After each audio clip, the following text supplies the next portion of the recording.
ఏమండి, అన్నం మాడిపోయింది. నువ్వేం ఫీల్ కాకు, కుక్కర్ మార్చేద్దాం మనం. సరే అండి. The next day. ఏమండి, కుక్కర్ మార్చాక కూడా అన్నం మాడిపోయింది. నువ్వేం ఫీల్ కాకు, స్టవ్ మార్చేద్దాం.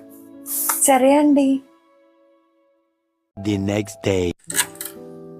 ఏమండి, స్టవ్ మార్చాక కూడా అన్నం మాడిపోయింది. నువ్వేం ఫీల్ కాకు, ఈసారి బియ్యం మార్చేద్దాం. సరే అండి. The next day. ఏమండి, అన్నం మళ్ళీ మాడిపోయింది. మళ్ళీనా? అన్నీ మార్చేసినాక కూడా అన్నం మాడుతూనే ఉంది.